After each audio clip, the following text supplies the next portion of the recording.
What's cooking, boys and girls? Welcome back. Today we are diving into the new raid, Queen of Coronation, with a quick guide on the mechanics.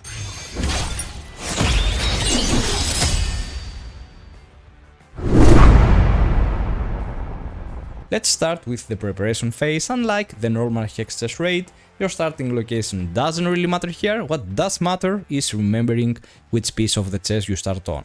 For example, I started on the chariot, so I need to remember that for later. Trust me, it'll be important when the mechanics kicks in. Now, before the queen enters the first phase, she uses 3 skills you need to watch out for. First, she fires those red lasers on the ground. You've got a few options: either move behind her to avoid the lasers, or just fight her in the air. If you're airborne, you won't take any damage from them. Second, she does a series of slashes, just those to the side or get behind her to avoid getting sliced. Simple, but don't get cocky. Lastly, and this didn't happen in my run because, let's be honest, I was getting carried, she sometimes spawns 2 different pawns. Remember the piece you picked at the start? For example, I chose the chariot. If one of the spawned bombs matches your piece, like the chariot, it's your job to destroy it so your team doesn't take damage. When the queen drops to 900 HP bars, the first phase begins. She stays in fire mode and spawns a giant fire circle that covers the whole field, split into sections. In some of these sections, the same pawns as the earlier bombs will appear.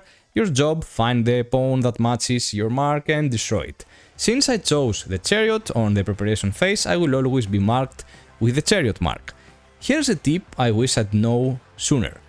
Pawns always spawn in specific locations. For example, since I was the chariot, my pawn spawned inside the circle, right where I was. Only the knight and bishop spawn outside the circle, so if you are the chariot, stay inside to save time. No need to run around like a headless chicken. In elite mode, you are not alone. Other players will have the same mark as you, so you don't have to stress too much. The firewalls will eventually go down, but you can double jump over them or even triple jump if you want to show off and keep your DPS up. Meanwhile, the queen keeps repeating her earlier mechanics: slashes, fire lasers, and those lovely chest bombs. So stay sharp and don't get roasted. Alright, moving on to phase 2. This kicks in at 750 HP bars and things get juicy. Here's what happens: 2 random players get teleported to a separate chamber, while 2 bosses spawn in the main boss area. If you're one of the lucky ones teleported, your job is to kill the pieces that match the bosses outside. For example, if pawns spawn in the main area, you need to take out the pawn pieces in your chamber. How do you know which pieces to target? Either someone calls it out on voice, or you check the message on your screen. If you see the loyalist servants have their day, that means pawns have spawned.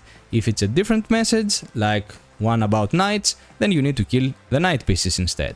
You can also tell by looking: the knight piece is way taller than the others, so don't get confused. In my run, playing as a Zerker wasn't ideal because my aura accidentally damaged the knight piece too, which wasted some time. Oops! Luckily, when we teleported back, the DPS check wasn't a problem. Our group had some krakens, so taking down those spawns was a piece of cake. At some point, the queen transforms into ice mode and her skill pattern changes completely. She starts using ice slashes in front of her, and trust me, this hit like a truck. Whoever has aggro, which is usually the top DPS at the moment, should face her toward the wall. That way the rest of the team can safely DPS from behind without getting shredded. She also has a meteor shower attack. If you're targeted by those ice meteors, your job is to drag them away from your party. Don't be that guy who brings the pain to the group. Just kite the meteors out, then get back to DPSing the boss whenever you have a safe window. Moving forward to phase 3, at 500 HP bars, everyone gets teleported to the edge of the arena. Unlike the fire phase, where you can just go wherever your pawn spawns, here you are forced to do the mechanic. All the pawns will be inside the arena, and your goal is simply to get in. Some players like me get lucky and just have to jump in, others get blocked by huge ice shards. You can either wait for the shards to drop so you can jump on them and get inside, or use a triple jump for more efficiency. Destroy the corresponding pawn as we mentioned earlier, and then you're free to DPS the boss. Simple as that. While dealing with the simple ice mechanics, the boss moves into phase 4 at 250 HP bars, where 2 bosses spawn just like in phase 2. This time it's Chariot and Ophelia. Again, 2 random players will be teleported into a special chamber, while the others remain on the field. The players inside need to kill the correct piece, which you can figure out from the message displayed on the screen. If it's this message, target Ophelia, target their pawn. If it's the other message, go for Chariot. Once that's done, everyone is free to DPS the bosses. This phase is probably the most important since you need to clear it quickly to have more time to damage the bosses. Also keep killing the fireballs to avoid any party wipes. And one more tip, if you're inside the chamber, Ophelia's pawn is purple, so you can easily tell it apart by color. And finally, moving on to the last phase, the queen will clone herself if the field is completely covered with ice. Like in our case, you'll know the clone is fire. If the queen was in fire mode earlier, then the clone will be ice. You can tell which one is by looking at the field. The safest play is to kill the clone first, so you can freely DPS the boss afterward, just like we did. But if your group has high DPS, you can go straight for the boss instead. Even I died after making 3 mistakes in the whole dungeon. I got unshotted, so yeah, this isn't the easiest dungeon out there. Still, I truly believe that if you handle the mechanics correctly, it's doable even for players around 50k power and below.